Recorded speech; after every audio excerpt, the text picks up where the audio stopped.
Okay, we have just eaten our way through Dollywood. This may be the first time I've never actually ridden a ride at Dollywood, but we did see the flowers and eat the food. I want to talk you through the Flower and Food Festival experience guide here. Okay, so first you see some of the seasonal culinary booths.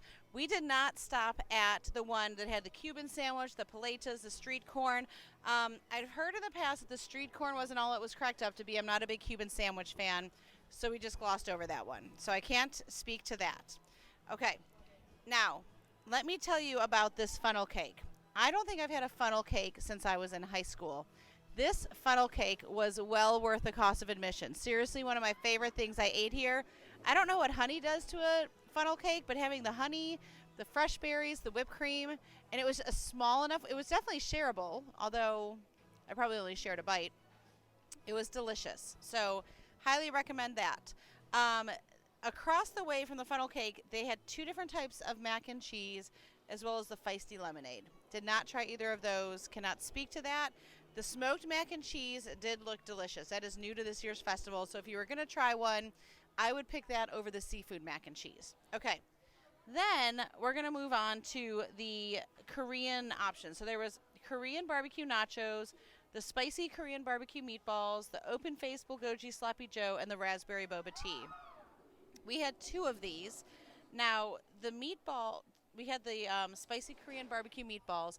The meatballs themselves were probably not that different than the meatballs you would get, honestly, from the grocery store that you would cook on a Sunday watching football. The spices were very good. The pickled onions were great. It was topped with a really good sauce. Some green onions, so that was good. And the nachos and the sloppy joe both looked great as well. Did not try those. The raspberry boba tea tasted like, not like a traditional Thai tea, more of like a raspberry iced tea.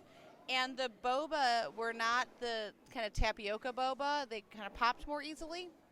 So for $4.99, I probably would have skipped that. The meatballs, they were good. They were. I don't think I'd go back and eat them. I wish we had tried the nachos, though. I probably would say that after seeing people eat them. Okay. Over in Iron Horse Plaza, they had a couple. We did not find the Bavarian crab pretzel melts, although I definitely would have tried that if I did, or the Mediterranean shaker salad. That does have artichokes and olives in it, so I probably wouldn't have paid for that just because of that. Okay. Over in Craftsman's Valley, there are smoked chicken wings. We did not make it over there, but they look delicious. The Reuben Spring Roll at Till and Harvest Food Hall, where we're sitting right now, surprised me a couple times. One, because they did not look anything like the picture. The ones in the picture look a lot bigger, I thought. And when we bit into them, you couldn't really see the pastrami, but they were okay. I'm not a huge fan of Russian dressing. It says they come with Cool Mountain Ranch sauce. I don't like ranch, so I didn't try it. But once I tried it, it was also delicious. It really made it. Okay. We got the Fanta float. Tastes like an orange creamsicle. It's okay. It's ice cream and Fanta. My big takeaway for this is that, there was a drink. Where's the drink that I missed, babe? It was Mog juice over where we got, I'm not even seeing some of the things we got. Okay, I'm going to ad-lib here. There was fish and chips. There were great loaded barbecue cheese fries, and then the Mog drink. So maybe that's where the Bavarian pretzel was supposed to be. The fish and chips was good.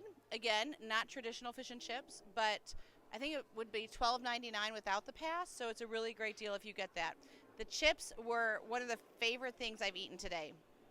The barbecue fries were the same chips or fries. They were like a flatter fry and had cheese sauce, bacon, barbecue sauce, green onions. Also comes with ranch. I skipped that part. Also one of the favorite things we ate today. The Mog juice was like a blue kind of pineapple juice with Sprite. Very good, but probably not worth $4.99. So here's my takeaways. Funnel cake, great. Barbecue fries, great. Reuben egg rolls, smaller than we thought. Good with the dipping sauce. Of everything, when you look at our pass, our tasting pass, so again, this was about $38 with tax if you don't have a pass holder. If you don't have a season pass, it's about $5 cheaper if you do. It brings the cost of everything down to about $5.99. So if you can buy items that are normally $9.99, $12.99, it's a great deal. Don't spend your money and just get drinks with the pass, because you're actually spending more on the seasonal drinks with this than if you just bought them outright. So that was a mistake we almost made. We rectified it. But surprisingly, I'm full. I didn't think this would be enough to kind of fill us up and share. It was. But that's my takeaway. Is it Epcot kind of food and wine or flower and garden? I wouldn't say it's the same caliber, but we definitely had some tasty bites, and I'm glad we tried everything. So if you have any questions about the 2022 food at the Flower and Food Festival here at Dollywood, let me know, and I will do my best to answer.